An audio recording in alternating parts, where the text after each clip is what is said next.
हमारे प्रधानमंत्री को देश का तीसरी बार प्रधानमंत्री बनना अनिवार्य। आज से पहले, एक दशक पहले हम में से कोई नहीं जानता था कि भारत की अर्थव्यवस्था कौन से पायदान पर है। पहली बार देश में एक ऐसे प्रधानमंत्री आए जिन्होंने भारत की अर्थव्यवस्था को मजबूत करने का काम किया। आज हम लोग गर्व से कहते हैं कि दुनिया की 5वीं सबसे बड़ी अर्थव्यवस्था भारत है, तो ये देन हमारे प्रधानमंत्री आदरणीय नरेंद्र मोदी जी की है।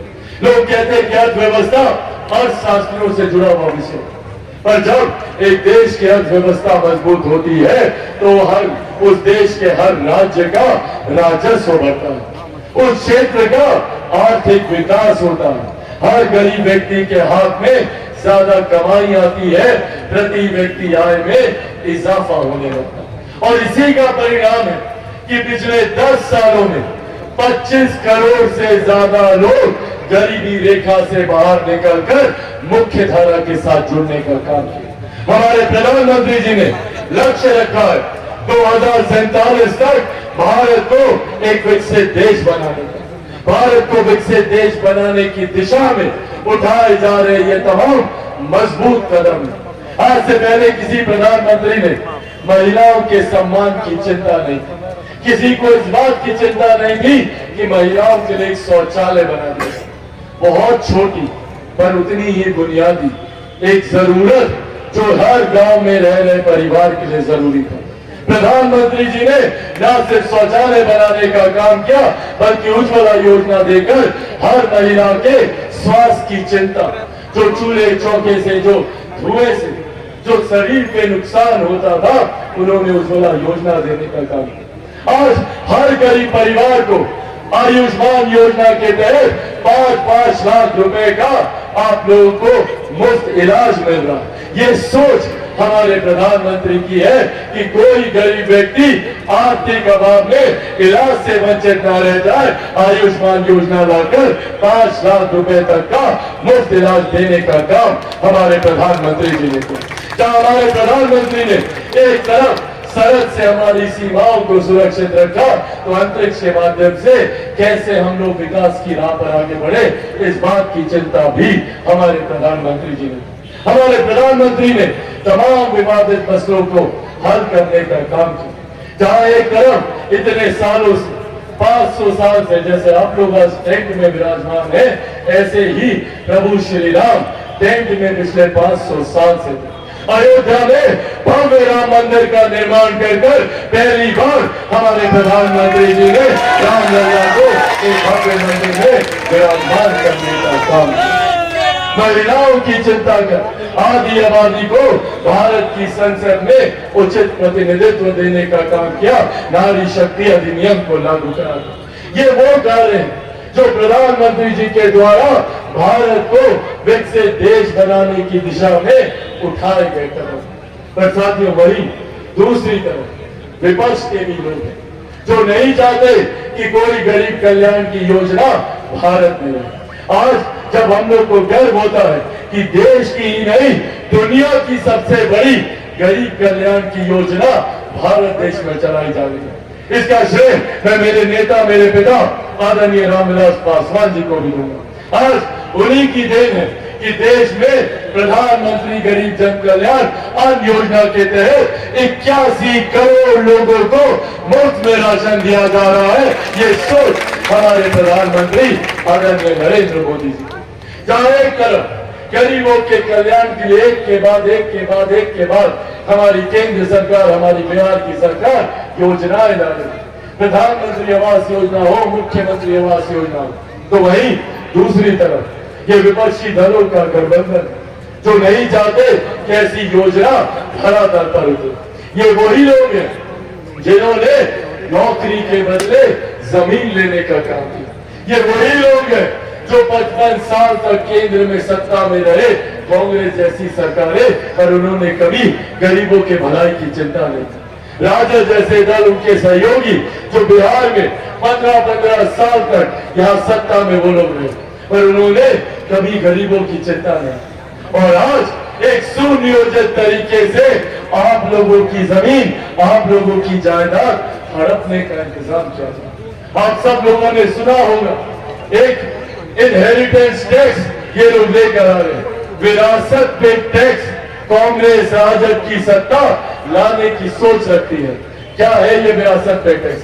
जितनी आप लोग की जमीन है, जो भी आप लोग की संपत्ति है, जितना भी महिलाओं का जेवर गहना है, इसका 55% हिस्सा लूटने की सुनियोजित तैयारी कांग्रेस और राजद के लोगों के द्वारा की जा रही है।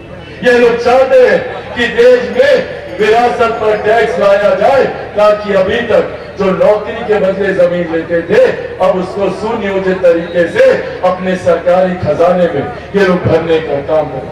साथियों, इस सोच से हम लोगों को सावधान रहने की जरूरत है। जहां एक तरफ गरीब कल्याण की योजनाएं चल रही है, ये लोग चाहते हैं कि आने वाले दिनों में जिनको भी 5 किलो राशन मिल रहा है वो नहीं मिले। किन किन को यहाँ पे 5 किलो राशन मिलता है, हाथ उठाकर एक बार बताइए। ये जो सोच है प्रधानमंत्री कि हर गरीब परिवार को 2 वक्त की रोटी की चिंता न करनी पड़े, ये लोग उसको हड़पना चाहते हैं। महिलाओं से उनको मिली हुई गैस ये लोग छीनना चाहते हैं। आयुष्मान योजना के तहत आप लोगों को मिलता हुआ लाभ ये लोग छीनना चाहते हैं। और इस चीज को किस तरीके से ये लोग चोला पहनाते हैं, भ्रम फैलाया जाता है कि भैया संविधान समाप्त कर दिया जाएगा, भ्रम फैलाया जाता है आरक्षण समाप्त कर दिया जाएगा, भ्रम फैलाया जाता है कि लोकतंत्र की हत्या कर दी जाएगी। ये कांग्रेस के लोग लोकतंत्र की चिंता करेंगे, जिन्होंने सन 75 में आपातकाल लगाकर सही मायनों में लोकतंत्र की हत्या करने का काम किया। आज ये लोग लोकतंत्र के संरक्षक बने हुए। इसीलिए साथियों, आज ये विश्वास दिलाने आप लोग को आए और मैं आप लोग के सामने मेरे नेता, मेरे पिता आदरणीय रामविलास पासवान जी के संघर्षों की कसम खाकर आप लोगों के सामने वादा करता हूं कि जब तक चिराग पासवान जिंदा है, ना आरक्षण पर कोई खतरा है, ना संविधान पर कोई खतरा है, ना लोकतंत्र पर कोई खतरा है। हमारे प्रधानमंत्री जी जात पात धर्म मजहब से उठकर 140 करोड़ देशवासियों को मुख्य धारा के साथ जोड़ने की सोच रखते हैं। आज उज्ज्वला की बात हो, आयुष्मान की बात हो, प्रधानमंत्री आवास की बात हो, अन्य योजना की बात हो, बिना जाति बिना धर्म देखे सबके साथ समावेशी विकास की सोच के साथ हमारी सरकार आगे बढ़ने का काम कर रही है। इसीलिए साथियों, यह आग्रह मैं आप सबसे करूंगा, जरूरी है हम सबको एकजुट होकर, क्योंकि भ्रमित करने वाले बहुत लोग आएंगे और सिर्फ झूठ बोलकर आप लोगों को डराकर, आप लोगों को धमकाकर, ये वही लोग हैं जो लाठी में तेल पिलाकर गुंडाई करने का काम करते हैं। ये वही लोग हैं जिनके जमाने में 90 के दशक में कोई महिला शाम के बाद घर से बाहर नहीं निकल सकती। आज उसी जंगल राज की आहट सुनाई देती है। आज उसी तरीके से खुलेआम महिलाओं को बेइज्जत किया जाता है, गाली दी जाती है। ऐसे में हम लोगों को ये फैसला करने की जरूरत है कि ऐसे लाठी में तेल पिलाने वाले लोगों के साथ आगे चलना है या एक ऐसे प्रधानमंत्री के साथ आगे बढ़ना है जो हाथ पकड़कर गरीबों को मुख्य धारा के साथ जोड़ने की सोच रखते हैं। इसीलिए साथियों, अंत में यह आग्रह आप लोगों से करेंगे, आप लोगों से यह आग्रह करेंगे, आगामी 25 तारीख को मतदान है, उससे पहले हम दोबारा यहाँ पर आएंगे, पर आगामी 25 तारीख को एक एक व्यक्ति, और ये जिम्मेदारी खास तौर पर मेरे तमाम युवा साथियों की है, सब लोग जाइएगा ना, अकेले नहीं जाना, गांव से दादा दादी चाचा चाची सब भाई बंधु दोस्त सबको लेकर जाना है। कोई घर में छूटना नहीं चाहिए। एक एक व्यक्ति घर से निकलेगा और जाकर मतदान केंद्र में कौन से छाप पर बटन दबाइएगा, ठीक छाप पर बटन दबाकर आप हमारी बहन विजय लक्ष्मी जी को यहाँ से विजय बनाइएगा।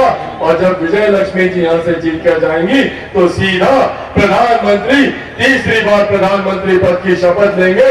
मुख्यमंत्री जी मजबूत होंगे, जीतन राम मांझी जी मजबूत होंगे, उपेंद्र कुशवाहा जी मजबूत होंगे और आपके बेटे, आपके भाई चिराग पासवान को भी आप लोग मजबूती देने का काम करेंगे। एक बार दोनों हाथ उठाकर जोरदार ताली से आप लोग अपना आशीर्वाद दे। बहुत बहुत धन्यवाद साथियों। एनडीए गठबंधन जिंदाबाद, एनडीए गठबंधन जिंदाबाद, एनडीए गठबंधन जिंदाबाद। बहुत बहुत धन्यवाद साथियों। जय हिंद, जय बिहार। अब मैं बिहार सरकार के, आप सब जानते हैं कि देश में 2 चरण का मतदान हो चुका है और इस 2 चरण के मतदान में एक बात स्पष्ट है, एक बात तय है कि 4 जून के बाद तीसरी बार देश के प्रधानमंत्री, हमारे मौजूदा प्रधानमंत्री आदरणीय नरेंद्र मोदी जी बनने जा रहे हैं। इसमें कहीं कोई संदेह नहीं है, इसमें कहीं किसी तरीके की शंका नहीं। साथियों, जब तीसरी बार हमारे प्रधानमंत्री जी देश के प्रधानमंत्री बनने जा रहे हैं, ऐसे में हम सबकी जिम्मेदारी बढ़ जाती है, हम लोगों की जिम्मेदारी बढ़ जाती है कि हमारी लोकसभा जो प्रत्याशी चुनकर यहाँ से जाए वो भारत के प्रधानमंत्री के बगल में बैठकर आप लोगों की समस्या का समाधान कर सके, हमारे मुख्यमंत्री के बगल में बैठकर आप लोगों की जुड़ी योजनाओं को पारित करा सके। ऐसे में आज आप लोगों के पास मैं आदरणीय हमारी बहन विजय लक्ष्मी कुशवाहा जी को आप लोगों का समर्थन, आप लोगों का आशीर्वाद मांगने आया और यह आशीर्वाद सिर्फ हमारी बहन विजय लक्ष्मी जी के लिए नहीं होगा, यह आशीर्वाद आप लोगों का हमारे प्रधानमंत्री आदरणीय नरेंद्र मोदी जी के लिए होगा, हमारे मुख्यमंत्री आदरणीय नीतीश कुमार जी के लिए होगा, आदरणीय जीतन राम मांझी जी के लिए होगा, आदरणीय उपेंद्र कुशवाहा जी के लिए होगा और चिराग पासवान के लिए भी होगा। यह आग्रह करेंगे आज आप लोगों के बीच में। साथियों,